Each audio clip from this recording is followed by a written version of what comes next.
Баршаңызға сәлем, сіздермен Қатырбек Сағыныш. Бүгін өзімнің каналымда қытырлақ, өте дәмді самсалардың жасалу жолымен бөліспекшімін. Ендеше осы видеоны соңына дейін қарап, менімен бірге болыңыздар. Біздер алдымен қамырын жасаймыз, яғни қатпарлы слоеный тесто дайындаймыз. Ол үшін електен өткізілген ұнға бөлме температурасындағы сары майды салып, видеода көрсетілгендей етіп жақсылап үгітіп аламыз. Кейін бір жұмыртқа қосып, тағы да араластырамыз. Барлығын араластырып болғаннан кейін ыстық қайнап тұрған суды құйып, лопатканың немесе қасықтың көмегімен бірінші араластырып аламыз. Кейін қолымызбен жақсылап қамыр илейміз. Бізде жұмсақ, қолға жабыспайтын қамыр шығады. Сол қамырды асықпай 10-15 минутқа бөлме температурасына тынығуға қоя тұрамыз.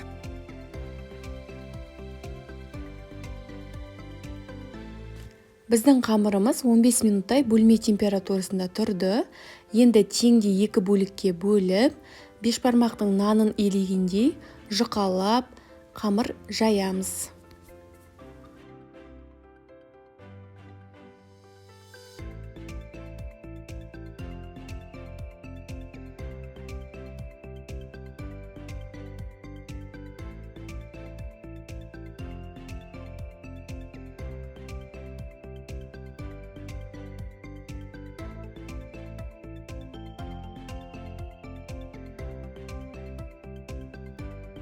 Қамырды жұқалап жайып болғаннан кейін ерітілген сары майды ортасына жақсылап жағып шығамыз. Микроволновкада немесе водяная баняда ерітуіңізге болады. Қамырды видеодағыдай етіп орап шығамыз. Орап болғаннан кейін ыдысқа салып шетке алып қоя тұрамыз. Жаңағы екінші қамырымызды дәл осылай жұқалап жайып шығамыз. Екінші қамырымызды жайып болдық. Дәл солай сары майды жақсылап жағып, ортасына манағы бірінші ораған қамырды салып, екеуін қосып бірге ораймыз. Қамырды орап болғаннан кейін бір жері жұқа немесе жуан болып кетуі мүмкін. Сол себептен видеодағыдай созып, барлығын біркелкі етіп аламыз. Кейін бірдей етіп кесіп шығамыз. Барлығын біркелкі етіп кесіп шықтым. Енді пергамент қағазына немесе менікіндей силиконды коврикке орналастырамыз. Алдымен видеодағыдай қамырдың үстін басып алуды ұмытпаңыздар. Және де міндетті түрде кем дегенде 3-4 сағатқа тоңазытқышқа қатырып аламыз. Бірден самса жасаймын деп ойламаңыздар. Өйткені сіздің самсаларыңыз бірікпей, шашыраңқы болып шықпайды. Міндетті түрде тоңазытқышқа қоямыз. Менің қамырларым тоңазытқышта 5-6 сағат тұрды. Енді бөлме температурасына қоя тұрамын. Осы аралықта салмасын дайындаймын. Салмасына менде сиырдың тартылған еті, соған ұсақтап туралған пиязды саламыз. Дәміне қарай тұз, бұрышын қосамын. Және де видеода көрсетуге ұмытыппын. Аздап салқын су құямын. Енді барлығын жақсылап араластырамын. Осымен дайын болады. Самсаны жасауға кірісейік. Ешқандай ұн қолданбайсыз, тек манағы қамырдың өзін ғана жаямыз. Ешқандай жабыспай, оңай жайылатын болады. Бұл жерде мен самсаны түйудің екі жолын көрсетемін. Біріншісі 3 бұрышты етіп түйеміз. Ішіне салмасын салып, видеодағыдай жан-жағын бекітеміз. Өте оңай жасалады.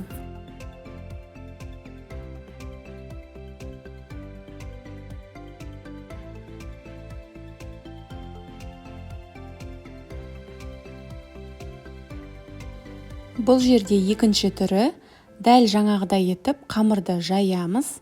Ішіне салмасын салып, жан-жағын бекітіп, өрім жасаймыз. Видеода көрсетілгендей етіп жасайсыздар. Бұл жерде сәл кішкене практика қажет болады. Дегенмен 2-3 самсаны жасағаннан кейін үйреніп кетесіздер.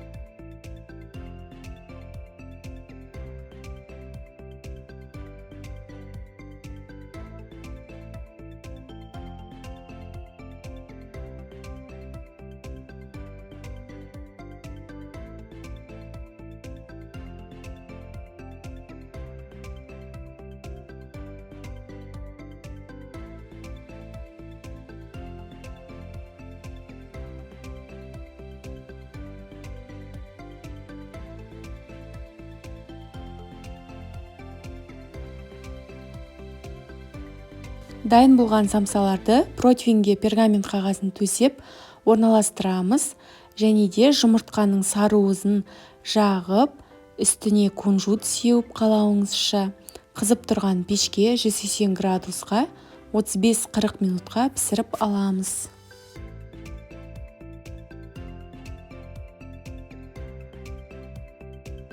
Өздеріңіз көріп тұрғандай, мен самсаның аз бөлігін ғана пісірдім, қалғанын тоңазытқышқа қатырып қоямын. Кез келген уақытта алып пісіруіңізге болады. Ешқандай ерітуді қажет етпейді.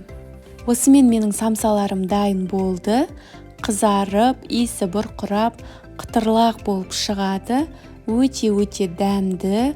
Дәл осы менің рецептімен жасап көріңіздер. Егер жасап жатырсаңыздар, мені белгілеуді ұмытпаңыздар.